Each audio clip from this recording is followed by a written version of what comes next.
इक्ष्वाकु वंशीय राजा महाभिष, जो कि आगे चलकर महाराज शांतनु बने, वे इतने पराक्रमी और तपोनिष्ठ थे कि उन्हें स्वर्ग में प्रतिष्ठा प्राप्त हो गई थी। एक दिन ब्रह्मलोक में सभी देवताओं के साथ महाराज महाभिष भी उपस्थित थे और ब्रह्मा जी से चर्चा में संलग्न थे। उसी समय दिव्य रूप वाली देवनदी देवी गंगा उत्तम वस्त्र धारण किए हुए सभा में पधारी। जब वे सभा में प्रवेश कर रही थीं, उसी समय चंचल पवन ने उनके उत्तम वस्त्र बिखेर दिए, जिससे उनके अतीव सुंदर अंग अनावृत हो गए। ऐसा होते देखकर उस सभा में उपस्थित सभी देवताओं ने अपनी आंखें उन पर से हटाकर अपना सर झुका लिया, परंतु इक्ष्वाकु वंशीय राजा महाभिष निर्निमेष देवी गंगा के वस्त्र विहीन अंगों को देखते रहे। दैवयोग से उसी समय देवी गंगा के मन में भी राजा महाभिष के प्रति आकर्षण का उदय हो गया, परंतु क्षण मात्र में घटी ये घटनाएं पितामह ब्रह्मा से छुपी न रह सकी।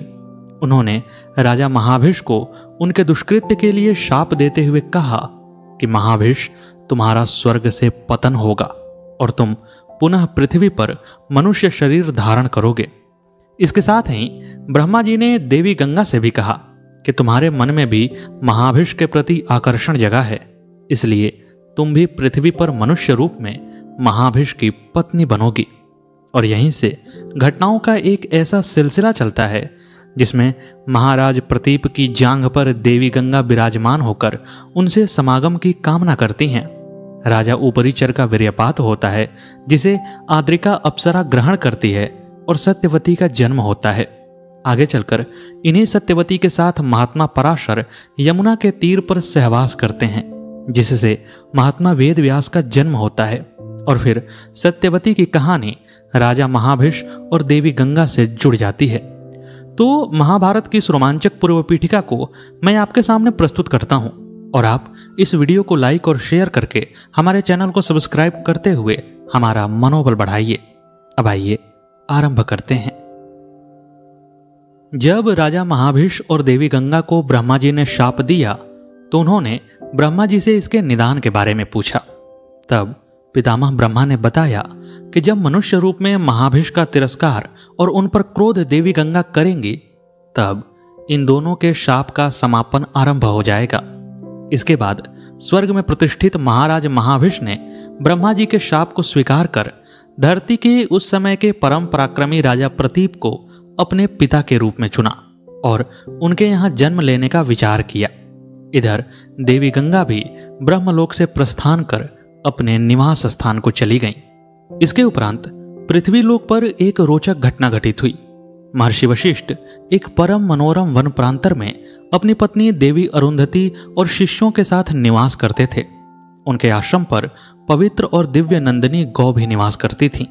एक समय महर्षि वशिष्ठ अपने आश्रम से सटे एक गहन वनकुंज की लता ओट में घनघोर तपस्या पर बैठे हुए थे। उसी समय देवलोक से पृथ्वी और द्यौ आदि 8 वसु अपनी पत्नियों और सेवकों के साथ विहार करने उसी मनोरम जंगल में पधारे। जब वे उस मनोरम जंगल में विहार कर रहे थे, उस समय महर्षि वशिष्ठ से खाली आश्रम में द्यौ की पत्नी ने नंदिनी गाय को देखा। नंदिनी गाय को देखकर द्यौ वसु की पत्नी के मन में उसके दिव्य रूप के प्रति आकर्षण जगा और उसने अपने पति से इस गाय के बारे में प्रश्न किया। द्यौ की पत्नी ने वसु से पूछा कि महात्मन, यह गौ कौन है? इसे देखकर मेरे हृदय में आकर्षण क्यों जग रहा है, और इसके दिव्य रूप के बारे में मुझे विस्तार पूर्वक बताइए। तब उस मनोरम रूप वाली अपनी पत्नी से द्यौ ने इस प्रकार कहा, हे सुंदरी, यह परम पवित्र नंदिनी गाय हैं। इनका दूध कभी सूखता नहीं है और ये कितने भी मनुष्यों के पेट को भर सकने में समर्थ हैं। साथ ही इनके दूध के पान करते रहने से चिर यौवन हमेशा ही विद्यमान रहता है और पृथ्वी लोक पर उम्र भी बढ़ जाती है। जब द्यौ की पत्नी ने नंदिनी गाय के बारे में ये सब बातें सुनी, तो उसने अपने पति से कहा कि हे महात्मन, पृथ्वी पर एक राजा हैं ओशीनर। उनकी पुत्री मेरी परम प्रिय सहेली है, लेकिन पृथ्वी लोक पर रहने के कारण वह मुझसे पहले ही बूढ़ी हो जाएगी और उसकी मृत्यु हो जाएगी। आपने बताया कि इस गाय के दूध को पीने से चिर यौवना और अधिक समय तक जीवित रहा जा सकता है, तो आप कृपा करके इस गौ का अपहरण कर लीजिए और मेरी सहेली को प्रदान कर दीजिए। आप वसु हैं, आपके लिए यह तो छोटी सी बात है, आप सर्वसमर्थ हैं। उस समय काल के वश से बंधे हुए वसुओं ने महर्षि वशिष्ठ का उल्लंघन किया। उन्होंने आश्रम में उन्हें नहीं देखकर उस नंदिनी गाय का अपहरण कर लिया और उसे ले जाकर के उशिनर की पुत्री को दे दिया। जब महर्षि वशिष्ठ के आश्रम से नंदिनी गाय चोरी हो गई तो शिष्यों में बड़ा भारी कोलाहल मच गया। चूंकि वसु अंतर्ध्यान थे, इसलिए शिष्यों ने किसी को देखा नहीं और चारों तरफ उन्होंने नंदिनी गाय को खोजना प्रारंभ कर दिया। जब वे खोजते खोजते थक गए और उन्हें नंदिनी गाय का कहीं पता नहीं चला, तो अंत में उन्होंने अपने गुरु वशिष्ठ जी को इस बात को बताने का निर्णय लिया। वे सब महर्षि वशिष्ठ के तपस्या से उठने की प्रतीक्षा करने लगे। जब तपस्या पूर्ण हुई तो महर्षि वशिष्ठ अपने आश्रम पर लौटने को उद्यत हुए। उसी समय उन्होंने आंखें खोलकर अपने सामने विवश और घबराए हुए छात्रों को देखा। उन्हें देखकर महर्षि वशिष्ठ ने पूछा कि बात क्या है, तो छात्रों ने उन्हें सब बातें बताईं। महर्षि वशिष्ठ परम ज्ञानी थे, वे त्रिकालदर्शी भी थे। उन्होंने आंखें बंद की और दिव्य दृष्टि से नंदिनी गाय का पता लगाया। आंखें बंद करते ही उन्हें वसुओं के कुकृत्य का पता चल गया और वे अत्यंत ही क्रोधित हुए। उन्होंने क्रोध में आकर वसुओं का आह्वान किया। उनके आह्वान करते ही 8 वसु वहां पर उपस्थित हुए। तब महर्षि वशिष्ठ ने कहा कि तुम लोगों ने मेरी अवहेलना की है और परम पवित्र नंदिनी गाय का अपहरण किया है, इसीलिए तुम्हें मृत्यु लोक में जन्म लेना पड़ेगा और तुम 8 मनुष्य के रूप में पृथ्वी लोक पर जन्म लेने को बाध्य हो जाओगे। जब वसुओं ने ब्रह्मा पुत्र, जो कि बाद में वरुण के भी पुत्र हुए थे, उन परम महर्षि वशिष्ठ के शाप को सुना तो वे डर गए। उन्होंने तुरंत ही नंदिनी गाय को वापस किया और प्रार्थना किया कि हे महर्षि, आप अपने शाप को कम कीजिए। आपका शाप अकाट्य है, लेकिन इससे हमारी रक्षा कीजिए। तब महर्षि वशिष्ठ ने उन पर दया दिखाते हुए कहा कि जो बाकी के 7 वसु हैं, जिन्होंने कि अपहरण में केवल सहयोग किया है, उनका पृथ्वी पर जन्म होगा और कुछ ही समय में वे पुनः से वसु के रूप में वापस आ जाएंगे। लेकिन यह द्यौ जिसने कि अपहरण किया है, जो कि इसका कारण था, वह लंबे समय तक मनुष्य के रूप में रहेगा। हालांकि इसके शरीर से कोई संतान नहीं होगी और यह लंबे समय तक पृथ्वी का सुख भोग कर वापस अपने लोक में चला आएगा। महर्षि वशिष्ठ का शाप अकाट्य था और उन्होंने जो अवधि बताई थी उसे पूरा तो करना ही था। वसु यह सब सोच सोचकर उदास हो गए, क्योंकि उन्हें पता था कि पृथ्वी पर स्त्री के गर्भ में रहना ही सबसे बड़ा नरक है। वे उस अवधि को भोगना नहीं चाहते थे। उन्होंने सोचा कि यदि किसी भी सामान्य स्त्री के गर्भ में उनका प्रवेश होगा तो उन्हें वह नरक भोगना होगा। इसके लिए उन्होंने देवी गंगा की तपस्या की। देवी गंगा उनकी तपस्या से प्रसन्न हुई और उनके पास आईं। तब वसुओं ने कहा कि हे देवी गंगा, हम चाहते हैं कि आप पृथ्वी लोक पर जाकर मनुष्य के रूप में हमारी मां बने, क्योंकि आपके गर्भ में हमें वह कष्ट नहीं होगा जो एक सामान्य मनुष्य स्त्री के गर्भ में रहते हुए कष्ट होगा। हम चाहते हैं कि आप हमारी सहायता करें। तब मां गंगा ने वसुओं की बात मान ली और वैसे भी ब्रह्मा जी के शाप के कारण उन्हें मनुष्य के रूप में तो जन्म लेना ही था। उन्हें महाभिष के मनुष्य रूप की पत्नी बनना ही था। इसीलिए गंगा जी ने वसुओं की बात को स्वीकार किया और उनकी मां बनने का आशीर्वाद उन्हें देकर अंतर्धान हो गई। तत्पश्चात पृथ्वी पर एक परम प्रतापी राजा हुए प्रतीप। प्रतीप इतने विख्यात राजा थे कि स्वर्ग तक उनके नाम की गूंज थी। एक बार वहीं परम विख्यात राजा प्रतीप गंगा द्वार यानी कि हरिद्वार में तपस्या करने के लिए गए हुए थे। गंगा जी के किनारे एक मनोरम स्थान देखकर उन्होंने गंगा नदी में स्नान किया, अपने शरीर को पवित्र किया और फिर वहां पर तप स्वाध्याय में लग गए। उसी समय गंगा जी एक दिव्य स्त्री का वेश बनाकर उनके पास आईं और तपस्या करते हुए प्रतीप की उरु यानी कि दाईं जंघा पर विराजमान हो गईं। अपनी जंघा पर किसी को विराजमान पाकर महाराज प्रतीप ने अपनी आंखें खोलीं और आंखें खोलते ही उन्होंने एक दिव्य स्त्री के दर्शन किए। वह दिव्य स्त्री किसी देवी के समान लग रही थी। राजा प्रतीप ने उनसे आदरपूर्वक पूछा, हे देवी, आप कौन हैं? आप मर्त्य लोक की नहीं मालूम पड़ती हैं। आप मेरी दाईं जांघ पर क्यों विराजमान हैं और आप मुझसे क्या चाहती हैं? अब जो भी मुझे आज्ञा करेंगी मैं उसे करने को प्रस्तुत हूं। तब देवी गंगा, जो कि एक दिव्य स्त्री के रूप में वहां पर आई थीं, उन्होंने कहा कि महाराज, मैं आपके रूप पर मोहित हूं। इस समय मैं आपके प्रति काम भाव से पीड़ित हो रही हूं। किसी भी काम भाव से पीड़ित स्त्री को पुरुष द्वारा संतुष्ट किया जाना वेद विरुद्ध नहीं है। इसीलिए मैं आपसे आग्रह करती हूं कि आप मेरे साथ समागम करिए और मेरे काम भावना को संतुष्ट करिए। तब परम प्रतापी महाराज प्रतीप ने कहा, हे देवी, मैं अपनी पत्नी के अलावा किसी भी पर स्त्री के साथ समागम कैसे कर सकता हूं? मैं आपके साथ कभी भी समागम नहीं कर सकता। तब गंगा जी ने कहा कि मैं दिव्य स्त्री हूं, हर तरह से ग्रहण करने के योग्य हूं। मेरे साथ समागम करने से आपका क्षय नहीं होगा, आपका अधः पतन नहीं होगा। आप मेरे साथ समागम करिए।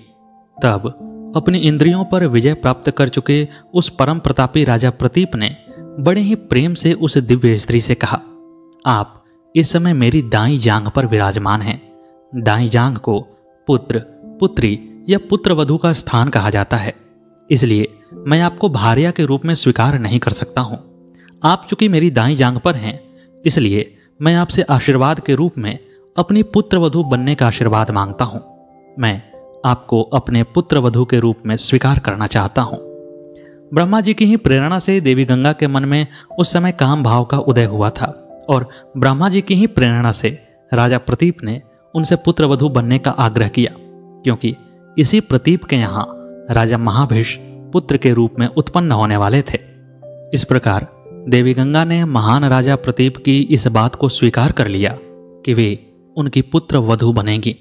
इसके बाद राजा प्रतीप अपने नगर लौट आए और नगर में आकर अपनी पत्नी के साथ समागम किया। उस समागम के परिणाम स्वरूप उनकी पत्नी को गर्भ हो आया और वह गर्भ राजा महाभिष ही थे। अपने आयु के चौथेपन के आसपास उन्हें एक पुत्र प्राप्त हुआ और उस पुत्र का नाम रखा गया शांतनु। चूंकि राजा प्रतीप को अपने आयु के उत्तरार्ध में पुत्र प्राप्त हुआ था, इसलिए वे शांतनु के युवावस्था में आते ही उन्हें राज्य गद्दी सौंप देना चाहते थे। इसीलिए उन्होंने शांतनु की अच्छी शिक्षा दीक्षा प्रारंभ करवा दी। कम ही समय में युवराज शांतनु हर प्रकार की विद्या में दक्ष हो गए। वे अपने पिता के समान ही परम पराक्रमी और तेजस्वी थे।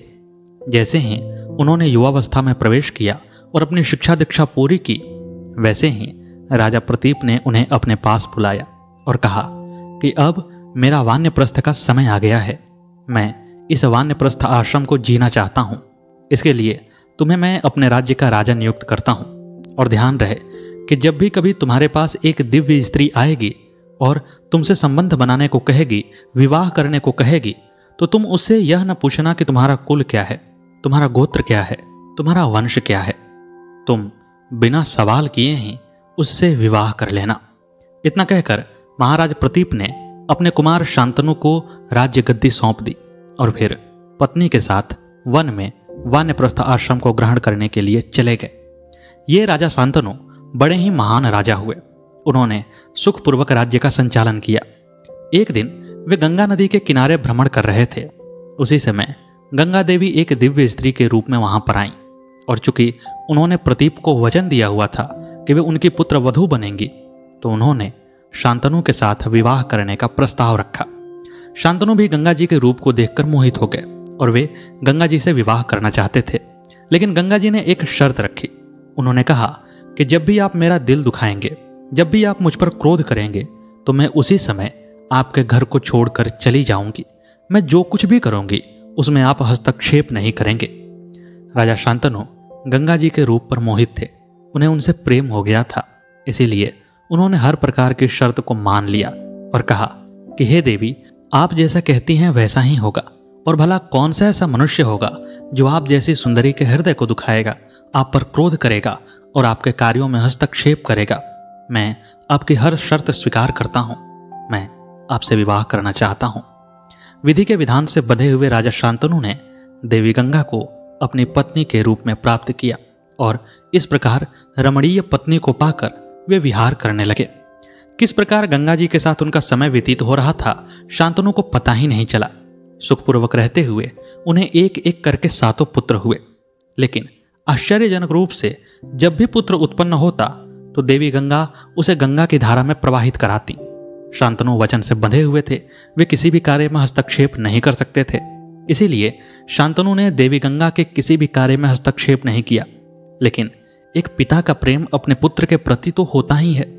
उन्हें हर बार यही लगता कि यह स्त्री कैसी है, वैसे तो बड़ी अच्छी बातें करती है, बड़ी ही मोह ममता प्रदर्शित करती है, लेकिन अपने पुत्रों के प्रति पता नहीं इसमें कौन सा भाव है कि वह उन्हें मरने के लिए गंगा की धारा में छोड़ आती है, जबकि एक मां का अपने पुत्र के प्रति प्रेम जग जाहिर है।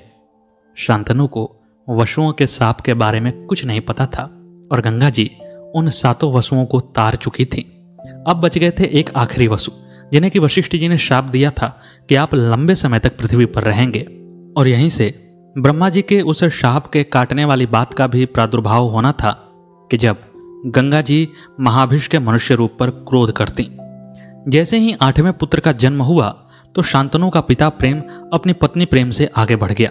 उन्होंने गंगा जी के चरणों को पकड़कर कहा, देवी, मैं अशक्त हो रहा हूं, इस समय मेरी आयु अधिक हो रही है, अब मुझ में पुत्र मोह का प्रादुर्भाव हो रहा है।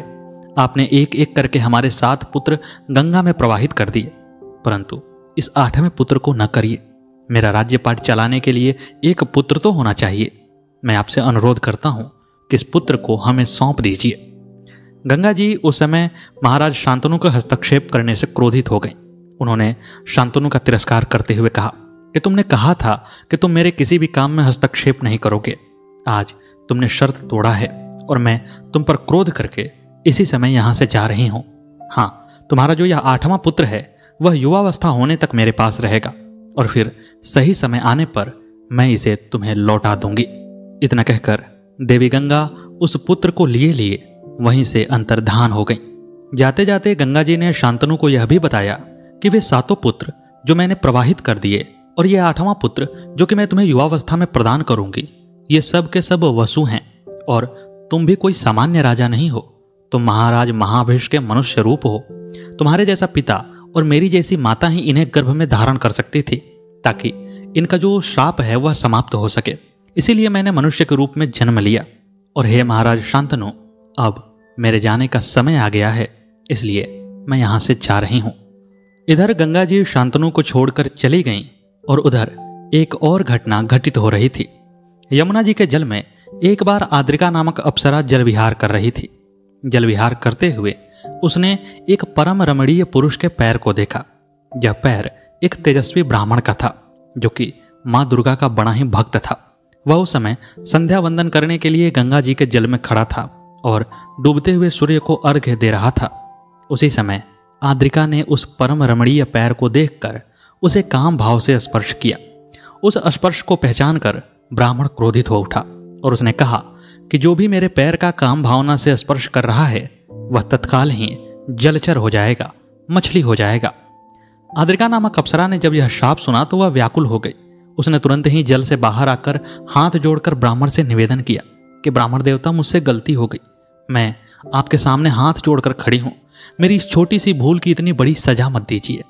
तब ब्राह्मण ने कहा कि शाप तो मेरे मुख से निकल चुका है, यह पूरा होकर ही रहेगा, परंतु मैं तुम्हें बताए देता हूं कि जब भी तुम्हारे गर्भ से 2 जुड़वा बच्चे जन्म लेंगे उसी समय तुम्हारी मुक्ति हो जाएगी और तुम्हें तुम्हारा अप्सरा का स्वरूप प्राप्त हो जाएगा।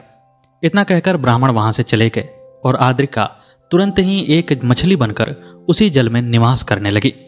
उसी समय चेदी देश में एक राजा हुए राजा उपरीचर। उनके पास एक गगन में चलने वाला यान था। वे अधिकांश समय उसी यान से विचरण किया करते थे। गगन में विचरण करने के कारण लोग उन्हें वसु भी कहा करते थे, यानी कि राजा उपरीचर पृथ्वी के वसु कहे जाते थे। उपरीचर की पत्नी का नाम था गिरिका। गिरिका और उपरीचर से 5 पुत्र भी हुए थे। वे पांचों अपनी युवावस्था में जब आए तो राजा उपरीचर ने उन्हें 5 अलग अलग देश प्रदान कर दिए। लेकिन उन 5 पुत्रों के होने के बाद भी अपनी पत्नी गिरिका के प्रति उनका प्रेम कम नहीं हुआ था। वे अपनी पत्नी के साथ उसी प्रकार विहार करते जैसे कोई नव दंपति एक साथ विहार करता है। एक बार महारानी गिरिका ने अपने ऋतु काल के बाद अपने पति उपरीचर से सहवास का आग्रह किया। उन्होंने कहा कि इस समय आपका धर्म बनता है कि आप मुझे संतुष्ट करें, और फिर मनोरम हाव भावों के साथ वे उपरीचर को लुभाने लगी। उपरीचर भी अपने पत्नी से बहुत प्रेम करते थे। वे भी अपनी पत्नी को संतुष्ट करने के लिए तुरंत ही उद्यत हुए। लेकिन उसी समय पितरों ने कहा कि तुम्हें पशु को मारने के लिए वन में जाना होगा हमारी यह आज्ञा है। ऊपरीचर अपने पितरों की बात को किसी भी तरह से मना नहीं कर सकते थे, टाल नहीं सकते थे। उन्होंने अपनी पत्नी को कुछ देर संयमित रहने को कहा और फिर कहा कि मैं वन में जाकर तुरंत ही वापस आ जाऊंगा। और राजा ऊपरीचर अपने गगनयान से उस वन में पहुंचे जहां का आदेश पितरों ने दिया था। जब वे वन में गए तो वन में बड़ा ही मनोरम स्थान था। सुंदर हवा चल रही थी और चारों तरफ वन के फूल खिले हुए थे। वन के उस मनोरम वातावरण को देखकर राजा ऊपरीचर के मन में अपनी पत्नी के प्रति फिर से प्रेम का भाव उदित हो गया। वे अपनी पत्नी को याद करने लगे और याद करते करते एक समय ऐसा आया जब उनका वीर्यपात हो गया। जब ऊपरीचर का वीर्यपात होना था तो तत्काल ही उनके मन में यह बात कौंधी कि मेरा वीर्य अमोघ है, ये इस तरह से व्यर्थ नहीं होना चाहिए। और इसीलिए उन्होंने तत्काल ही एक बरगद के पत्ते का दोना बनाया और उसमें अपने वीर्य का संरक्षण कर लिया। तत्पश्चात उसे मंत्र से अभिमंत्रित करके एक बाज से कहा कि तुम इस वीर्य को लेकर मेरी रानी के पास जाओ, वह ऋतुकाल में है। वह इस मंत्र से अभिमंत्रित वीर्य को धारण करेगी तो अवश्य ही उसे संतान प्राप्ति होगी। मेरा वीर्य निष्फल नहीं होना चाहिए। बाज राजा की आज्ञा मानकर उस दोने को लेकर के रानी के पास चला। लेकिन जैसे ही वह यमुना नदी के ऊपर पहुंचा तो अनेक बाज पक्षियों ने सोचा कि यह कोई मांस का टुकड़ा लिए जा रहा है और इसीलिए उन लोगों ने उस बाज पर हमला कर दिया। दूसरे बाजों द्वारा हमला किए जाने पर अपने बचाव का प्रयास करते हुए उस बाज से वह बरगद के पत्ते का दोना छूट गया और वह अभिमंत्रित वीर्य से भरा हुआ बरगद के पत्ते का दोना यमुना नदी में गिर गया। उसी समय जो आद्रिका अप्सरा मछली के रूप में निवास कर रही थी, उसने उस बरगद के दोने को खाद्य पदार्थ समझकर ग्रहण किया और उसके गर्भ में वह अभिमंत्रित वीर्य प्रवेश कर गया। उस अभिमंत्रित वीर्य के कारण वह आद्रिका अप्सरा जो मछली के रूप में थी वह गर्भवती हो गई और धीरे धीरे उसका गर्भ बढ़ने लगा था।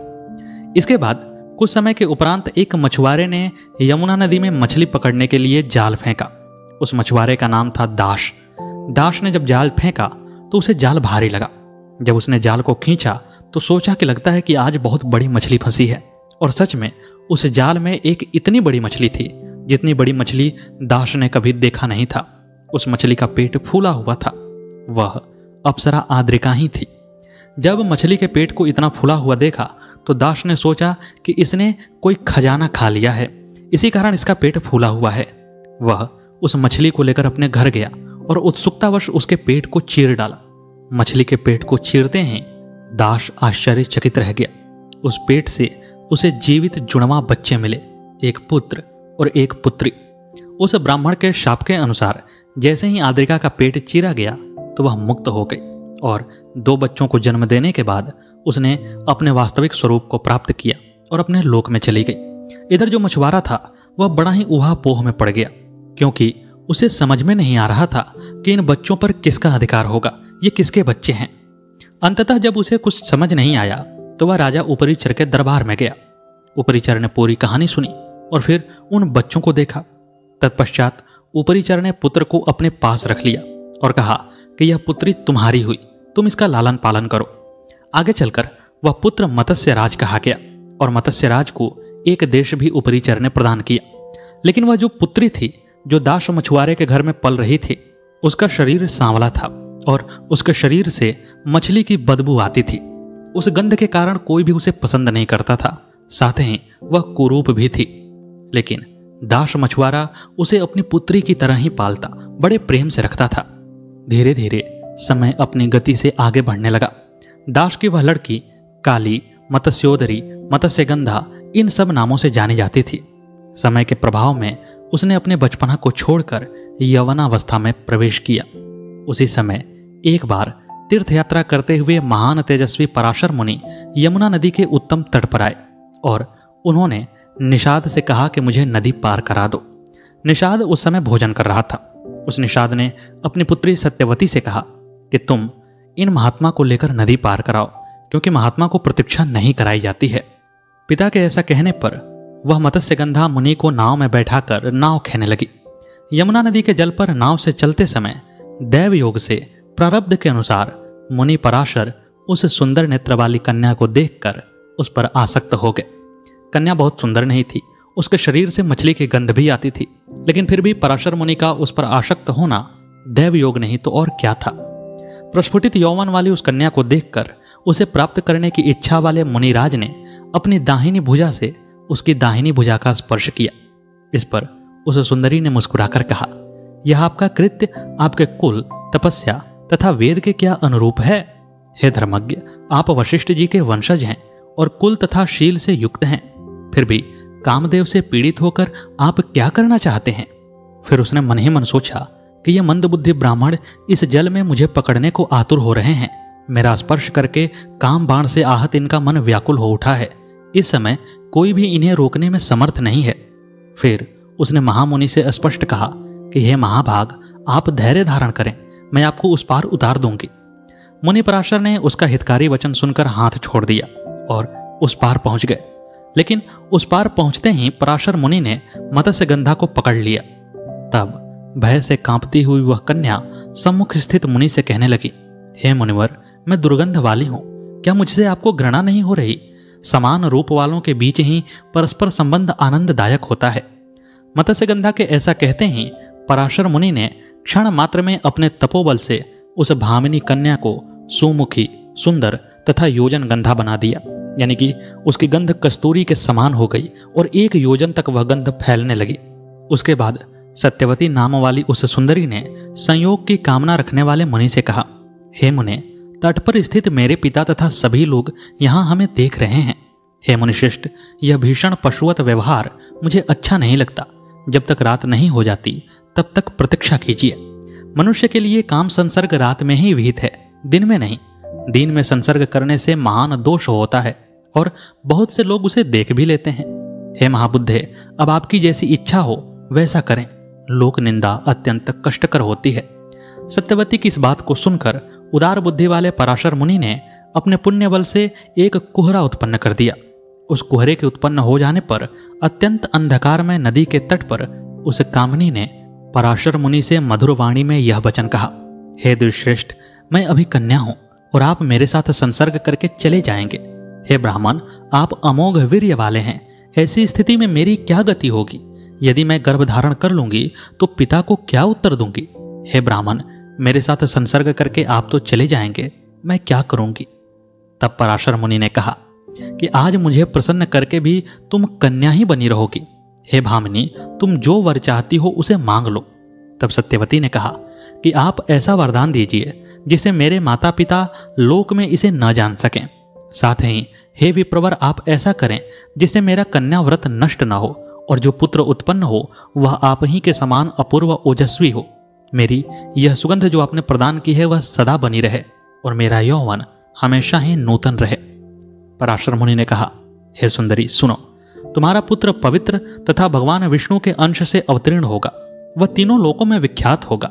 मैं तुम्हारे ऊपर किसी कारण विशेष से ही कामासक्त हुआ हूं। हे सुमुखी, मुझे ऐसा मोह पूर्व में कभी नहीं हुआ। अप्सराओं के रूपों को देखकर भी मैं सदा धैर्य धारण करे रहता हूं। दैव योग से ही तुम्हें देखकर मैं इस प्रकार काम के वशीभूत हुआ हूं। इसे तुम कोई विशेष कारण समझो। दैव का अतिक्रमण अत्यंत कठिन है, अन्यथा अत्यंत दुर्गंध युक्त तुम्हें देखकर मैं इस प्रकार क्यों मोहित होता? हे सुंदरी, तुम्हारा पुत्र पुराणों का रचयिता और वेदों का विभाग करने वाला होगा। वह तीनों लोकों में विख्यात होगा। ऐसा कहकर अपने वश में आई हुई उस कन्या के साथ संसर्ग करके मुनिश्रेष्ठ पराशर तत्काल यमुना नदी में स्नान कर वहां से शीघ्र चले गए और वह साध्वी सत्यवती तत्काल गर्भवती हो गई। क्योंकि सत्यवती के गर्भ में भगवान विष्णु के अंशावतार वेद व्यास पल रहे थे, इसीलिए जल्दी ही सत्यवती का गर्भ पूर्ण हुआ और यमुना जी के उसी द्वीप पर कामदेव के समान एक सुंदर पुत्र उत्पन्न हुआ। पुत्र उत्पन्न होते तत्काल बड़ा हो गया और कहा कि माता, मैंने तपस्या के विचार से ही आपके गर्भ में प्रवेश किया था, इसलिए आप मुझे अनुमति दीजिए कि मैं तपस्या करने जाऊं। आप भी मेरे पिता के वरदान के स्वरूप अब कन्या हो गई हैं। आप अपने पिता के घर लौट जाइए और मैं जब भी आप मुझे बुलाएंगी आपके सामने उपस्थित हो जाऊंगा। जब भी आपको कोई काम आएगा आप केवल मेरा स्मरण कीजिएगा, मैं आ जाऊंगा। ऐसा कहकर वह महान बालक तपस्या करने चला गया। चूंकि वह बालक सांवले रंग का था और यमुना जी के किनारे एक द्वीप पर उसका जन्म हुआ था, इसीलिए उस बालक का नाम हुआ कृष्ण द्वैपायन और यहीं आगे चलकर वेद व्यास हुए। इधर शांतनु अपनी पत्नी और पुत्र के वियोग में दिन रात घुटते रहते थे। एक बार अपने मन को बहलाने के लिए शांतनु गंगा नदी के तट पर गए। वहां पर उन्होंने देखा कि गंगा नदी का पानी अत्यंत कम हो गया है, सूख सा गया है। उन्हें बड़ा ही आश्चर्य हुआ, क्योंकि गंगा तो सदा नीरा है, उनका पानी कैसे सूख सकता है। तभी थोड़ी दूर पर उन्होंने देखा कि एक युवा बालक अपने बाणों से गंगा नदी पर बांध बना रहा है और उसके बाणों के कारण ही गंगा का प्रवाह रुक गया है। उस बालक के इस पराक्रम को देखकर शांतनु अचंभित हो गए। उन्होंने बालक से उसका परिचय जानना चाहा तो बालक अंतर्ध्यान हो गया। तब उन्होंने गंगा जी की स्तुति की और गंगा जी उस बालक को लेकर शांतनु के पास आई और कहा कि यह आपका और हमारा पुत्र देवव्रत है। मैंने इसे अपने पास रखा और गुरुदेव वशिष्ठ से इसकी शिक्षा दीक्षा करवाई। यह हर प्रकार की शिक्षा में पूर्ण है और महात्मा परशुराम के समान बलशाली है। अब आप इसे ग्रहण करें और इसे युवराज पद प्रदान करें। इस प्रकार शांतनु को देवव्रत मिले और आगे की कहानी आप जानते ही हैं कि गंगा जी के विरह से व्याकुल शांतनु यमुना नदी के तट पर टहलते हुए उस योजन गंधा सत्यवती के सुगंध से प्रेरित होकर उस पर मोहित हो गए। और फिर निषाद राज ने अपनी बातें रखीं और देवव्रत ने एक ऐसी प्रतिज्ञा की जिससे वे भीष्म कहलाए। और इसके बाद शांतनु, जो कि राजा महाभीष के मनुष्य अवतार थे, उन्होंने सत्यवती से विवाह किया और फिर अपने लोक वापस चले गए। तो मित्रों, यह थी महाभारत की वह पूर्व पीठिका जो आप में से बहुत कम लोग जानते होंगे, या जानते भी होंगे तो पूरी तरह से नहीं जानते होंगे। इस पूर्व पीठिका की कथा को श्रीमद् देवी भागवत के प्रथम खंड से और महाभारत के आदि पर्व से लिया गया था। उम्मीद है आपको यह प्रस्तुति पसंद आई होगी। कैसी लगी हमारी पेशकश कमेंट बॉक्स में अवश्य बताइएगा। मिलते हैं अगले वीडियो में अगली प्रस्तुति के साथ। तब तक के लिए नमस्कार।